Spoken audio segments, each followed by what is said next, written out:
My name is Julian Campbell. I'm talking today about the summer exhibition currently showing at the Hunt Museum in Limerick, A Wild Atlantic Way, Irish Life and Landscape, including a large number of painters featured in many of the counties along the Atlantic seaboard.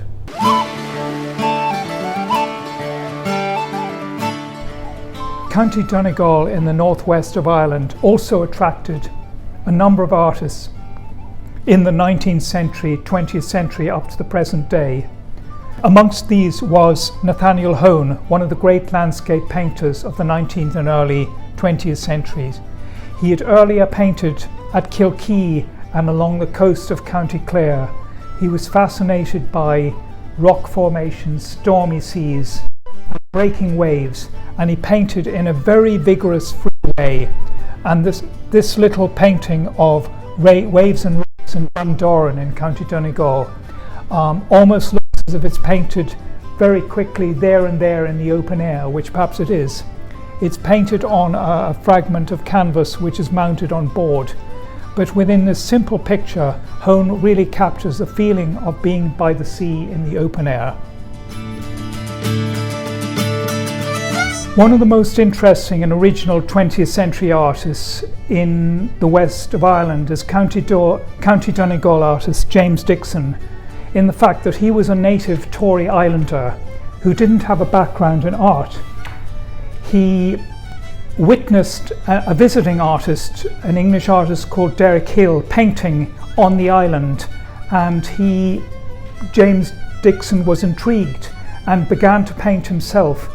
And he soon painted these most interesting, unusual, original paintings, this one of West End Village, Tory Island. He doesn't take conventional perspective. You could say it's quite naive. Perhaps we could regard him as a naive artist, but that doesn't mean he's a bad artist. He has a natural sense of colour and form, and we have a wonderful feeling of this harbour and a village in his own vision of it. With little scratches and inscription on it.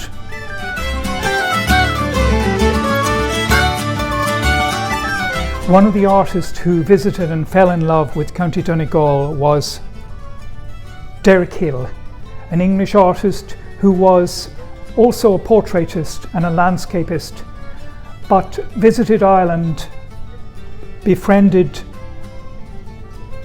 local people, and discovered Tory Island, which is some miles off the northwest coast.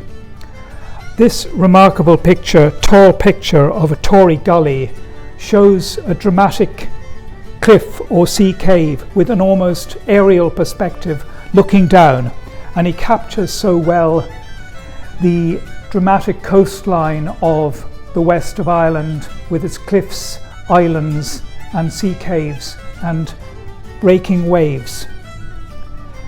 He rented a little hut on the island to paint there, and this intrigued the local man James Dixon, and James Dixon was inspired to paint himself, and also other island artists began to paint as well, and they developed a Tory Island school of painting which was very, very individual.